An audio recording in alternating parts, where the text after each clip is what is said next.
শহরের মস্ত বড় লেখক জাবেদ। তার কবিতা, গল্প, উপন্যাস এখন মানুষের হৃদয়কে নাড়া দেয়। সে সিদ্ধান্ত নেয় কয়েকদিন গ্রামে থেকে গ্রাম সম্বন্ধে একটা উপন্যাস লিখবে। তাই সে এই পাতুলিয়া গ্রামে এসেছে। অবশ্য আগে থেকেই এই গ্রামের মল্লিক পরিবারের মহেশ মল্লিকের সাথে তার বন্ধুত্ব হওয়ায় তার ফাঁকা বাড়িটা থাকার জন্য কবিকে দেয়। আচ্ছা, এখানে মল্লিক বাড়ি কোনটা? মল্লিক বাড়ি তো এটাই। তার মানে আপনি কি জাবেদ দাদা বাবু? হ্যাঁ, আমি জাবেদ, কিন্তু তুমি আমার নাম জানলে কিভাবে? আপনার কথা আগে থেকেই মহেশ দাদা বাবু বলে রেখেছিল। আসুন আসুন, ভেতরে আসুন। ঠিক আছে ঠিক আছে, ভিতরে চলো। দিন দিন, আপনার ব্যাগগুলো আমাকে দিন। না না, এটা আমার কাছেই থাক। ঠিক আছে, চলুন। দাদা বাবু, এটাই আপনার রুম। কোনো কিছুর প্রয়োজন হলে পাশের রুমে রাখা আছে, নিয়ে নেবেন, কেমন? ঠিক আছে ঠিক আছে, তুমি যাও। আমার যা দরকার বা আমি তার সঙ্গে করে নিয়ে এসেছি।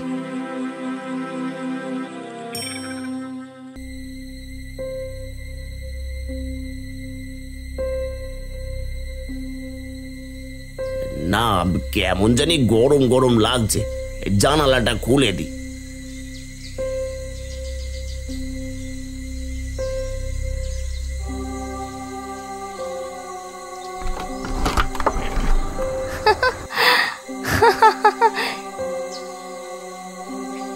কি এই রাতের বেলা মেয়েটা এখানে আবার আমাকে দেখে আসলো কেন? কি আজব গ্রামে আসলাম।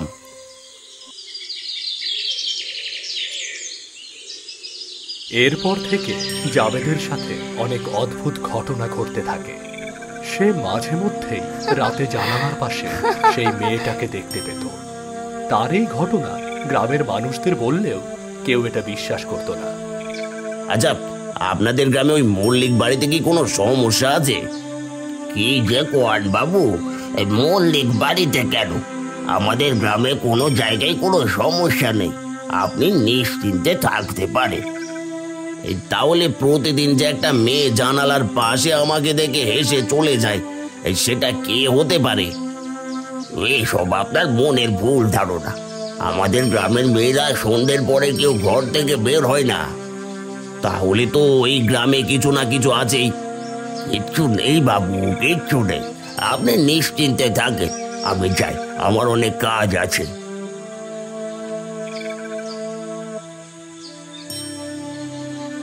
না, আমার কথা কেউ বিশ্বাস করে না। বিষয়টা কি আমাকেই দেখতে হবে।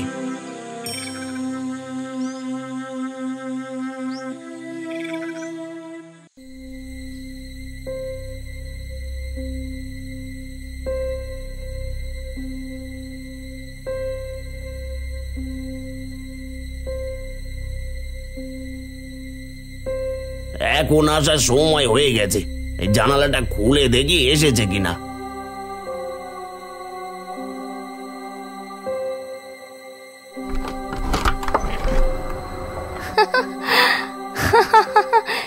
এখানেই দাঁড়িয়ে থাকো, কোথাও যাবে না।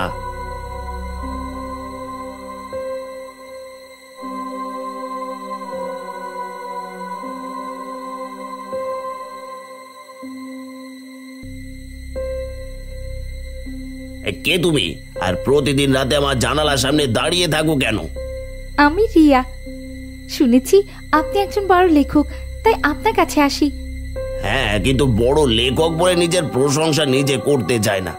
এবার বলো, তুমি কেন প্রতিদিন এখানে আসো? সত্যি কথা বলতে, আমি আপনার লেখা গল্পের একজন নায়িকা হতে চাই। নায়িকা হতে চাও? কিন্তু কেন? আমি চাই সবাই আমাকে মনে রাখুক, যাতে করে আমি কখনো মানুষের মাঝ থেকে হারিয়ে না যাই। কিন্তু নায়িকা হতে হলে তো তোমার জীবনে ঘটা কিছু অন্যরকম ঘটনা থাকতে হবে, তা না হলে তো সবাই আমার লেখা পড়বে না। হ্যাঁ, আমার জীবনে ঘটা এমন অনেক ঘটনা আছে যা আপনাদের পাঠকের মনে অন্যরকম অনুভূতি তৈরি করবে। সেরকম ঘটনা থাকলে তোমাকে আমার গল্পের নায়িকা বানাতে কোনো সমস্যা নেই। তুমি কাল দিনের বেলা এখানে এসো, আমি তোমার সব ঘটনা শুনবো। না না, আমি দিনের বেলা আসতে পারবো না। আমি দিনের বেলা অন্য বাড়িতে কাজ করি, এই রাতে একটু সময় পাই, তাই রাত ছাড়া আসতে পারবো না। কিন্তু তোমাকে দেখে তো মনে হচ্ছে না তুমি কারো বাড়িতে কাজ করো। আর ঠিক আছে, কাল রাতে এসো। ঠিক আছে, আপনাকে ধন্যবাদ।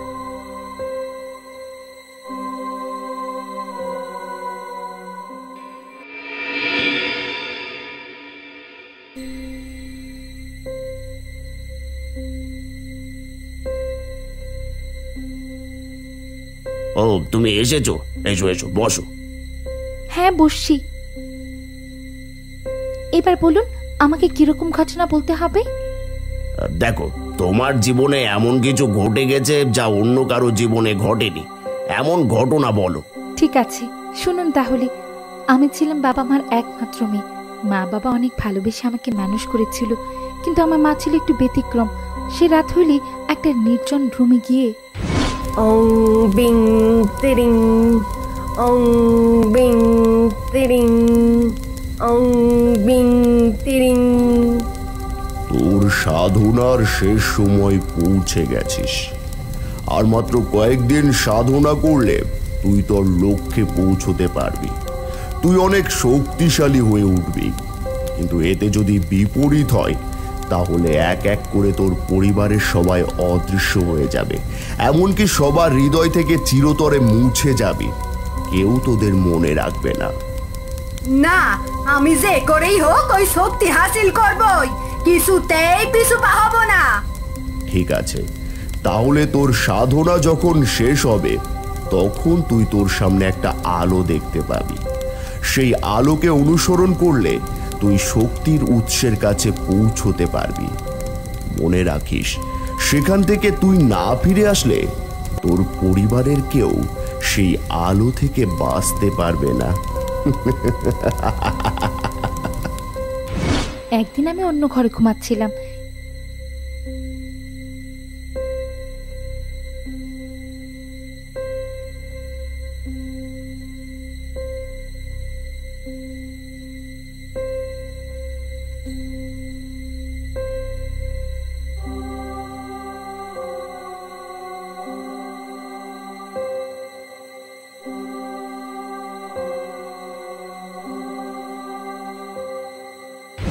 এরপর থেকে আমার মা কোথায় হারিয়ে গেছে তা আমি জানি না। এর কয়েকদিন পর এইভাবে আমার বাবাও হারিয়ে যায়। তাই ভাবলাম, আমিও যদি হারিয়ে যাই তাহলে আমাদেরকে কেউ মনে রাখবে না। আর যদি আপনি আমাকে আপনার গল্পের নায়িকা বানান, তাহলে আমাকে অন্তত সবাই মনে রাখবে। সবই তো শুনলাম, কিন্তু এগুলো সব অবাস্তব ঘটনা। এসব ঘটনা যদি লিখি, তাহলে পাঠক ভাবতে পারে আমি তাদের মনে আনন্দ দেওয়ার জন্য বানিয়ে বানিয়ে লিখেছি। আর তোমাকে নায়িকা বানাতে গেলে তোমার সাথে ঘটে যাওয়া ঘটনা দরকার। হ্যাঁ হ্যাঁ, আমার সাথে এমন অনেক ঘটনা ঘটেছে, আপনাকে এখনই বলছি। না, এখনই বলতে হবে না, অনেক রাত হয়েছে। তুমি এবার যাও, তোমার সব কথা কাল শুনবো। আমি এখনই বলি। না না, যাও তো, আমার মাথা খারাপ করো না, যাও। ঠিক আছে।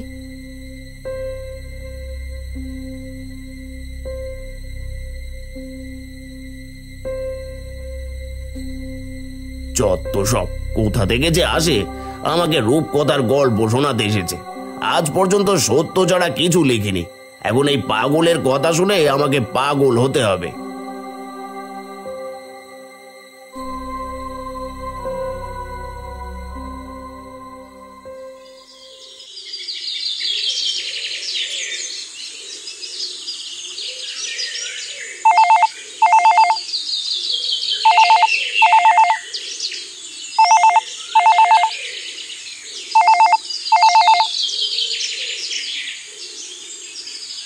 হ্যালো, কে? আরে, আমি মহেশ। হ্যাঁ, কি বলবি বল। তা তুই কেমন আছিস ওখানে? হ্যাঁ রে, খুব ভালো। তা আমাকে একটা কাজ করে দিতে পারবি? হ্যাঁ পারবো, বল কি করতে হবে। আমাদের গ্রামে একটা পুরনো লাইব্রেরি আছে, সেখান থেকে একটা পুরনো উপন্যাস সংগ্রহ করে দিবি। ঠিক আছে, আমি আজকে গিয়ে সেখান থেকে বই নিয়ে এসে তোর কাছে বই পাঠিয়ে দেব। ঠিক আছে, এবার রাখলাম।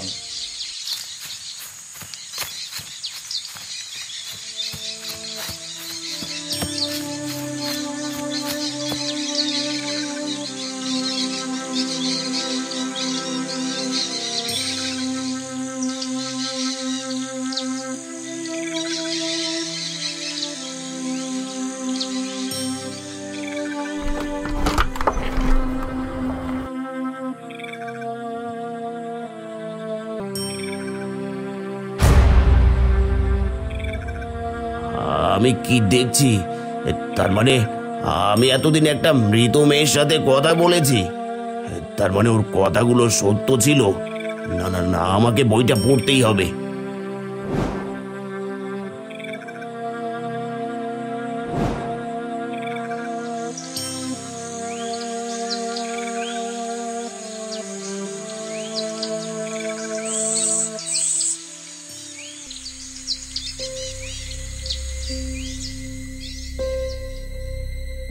কই, এই উপন্যাসের শেষ কোথায়? তার মানে বইটা শেষ পর্যন্ত লেখা নেই। তুমি তো অনেক আগেই মারা গেছো। না, আমি মারা যাইনি। কিন্তু এই বইটাতে তোমার মৃত্যুর সাল দেওয়া আছে। হ্যাঁ, ওটা আমার অতীতের মৃত্যুর সাল। আমার বর্তমান অবস্থা কেউ জানে না, সবাই আমাকে ভুলে গেছে। অতীতের মানে? একজন মানুষ কিভাবে দুবার মৃত্যুবরণ করতে পারে? আমি সেই গল্প বলার জন্যই আপনার কাছে এসেছি। ঠিক আছে, আমি তোমার সব কথা শুনবো। এবার বলো, তুমি কিভাবে অতীত থেকে ফিরে আসলে? তাহলে শুনুন, আমার বাবা আলোর পিছু পিছু গিয়ে হারিয়ে যায়। তখন আমি একা হয়ে পড়ি। একদিন রাতে হঠাৎ সে আলো আমার সামনে চলে আসে, কিন্তু আমাকে সম্মোহিত করতে পারেনি। তখন আমি সিদ্ধান্ত নেই, আলোর পিছে গিয়ে আমি সবার মন থেকে হারাতে চাই না, তাই নিজের শরীরে আগুন ধরিয়ে আত্মহত্যা করি। কিন্তু এতে আমার আত্মার মুক্তি মেলে না। তাহলে তোমার আত্মার মুক্তি কিভাবে মিলবে? আমি সহ আমার মা বাবা মরে যাওয়ায় সবাই ভুলে গেছে। সবাই যদি আমাদের আবার নতুন করে মনে করে, তাহলে আমার আত্মার মুক্তি মিলবে। ঠিক আছে, আমি লিখবো তোমার গল্প। আর এমন ভাবে লিখবো, তুমি থেকে যাবে চিরদিন সবার হৃদয়ে হৃদয়ে। আর সেই গল্পে তুমি হবে নায়িকা। এরপর কবি রিয়াকে নিয়ে তার লেখা শুরু করে। তার লেখা শেষ হলে সেই বই পুরো গ্রামের মানুষের কাছে পৌঁছে দেয়।